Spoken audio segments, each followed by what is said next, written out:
Hello, everyone. Welcome to this episode of Coffee with Cliff. My name is Cliff Duvenois, and this is a chronicler of the stories of getting 1% better every single day across the areas of mind, body, business, and relationship.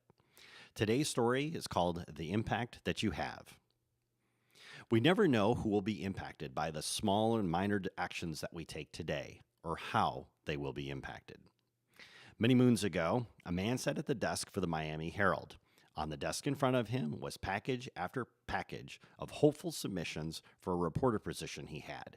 He was in charge of the life section of the paper, and he needed a new reporter. He opened the first envelope, scanned the cover letter, looked through all the clippings, tossed it in the trash. Nope, not a good fit. He opened another envelope, followed by another, each meeting the same fate. Into the circular file cabinet they all went.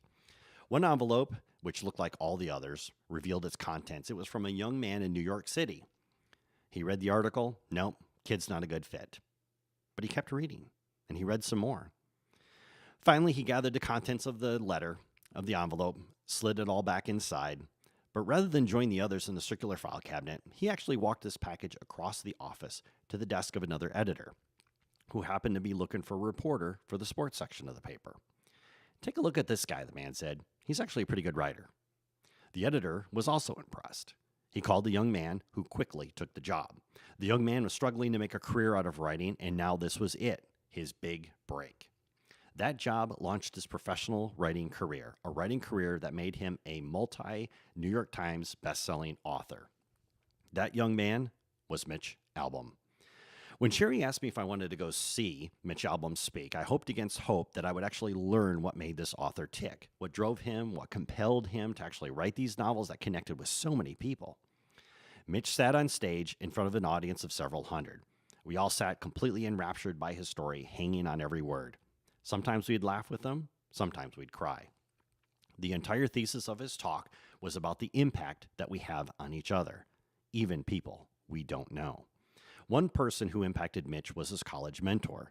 Learning that he was dying from ALS, Mitch broke 16 years of silence to go and see his ailing mentor. During their talks, Maury revealed his thoughts on a number of topics all around death. Dealing with death, accepting your fate, how his impending death impacted his relationship with his family. And Mitch actually started thinking that maybe Maury's words were something that he could share with the world.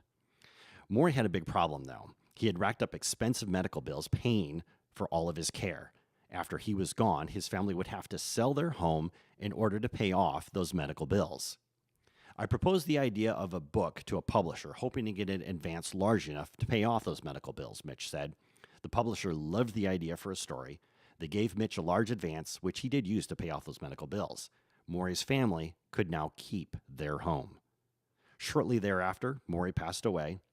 Mitch would go on to write Tuesdays with Maury, never intending it to become a hit, but the words and wisdom of Maury, the story that Mitch wrapped them in, and of course the movie Oprah Winfrey made, really resonated with people. The book would go on to become a New York Times best-selling book.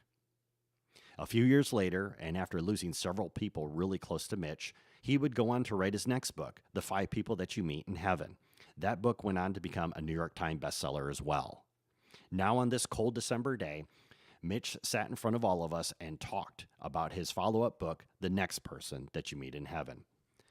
Mitch Albom said, "But it was because of one unknown man, someone who I would never meet, never know, and can never thank, who had an impact on my life. An unknown man who walked my package to the desk of an editor of the sports section." Mitch continued, "Without him, I probably would have never written these books. I certainly wouldn't be sitting with you folks today, and I would have never impacted the people the way that I have." Mitch stood up at the end of his talk to thunderous applause.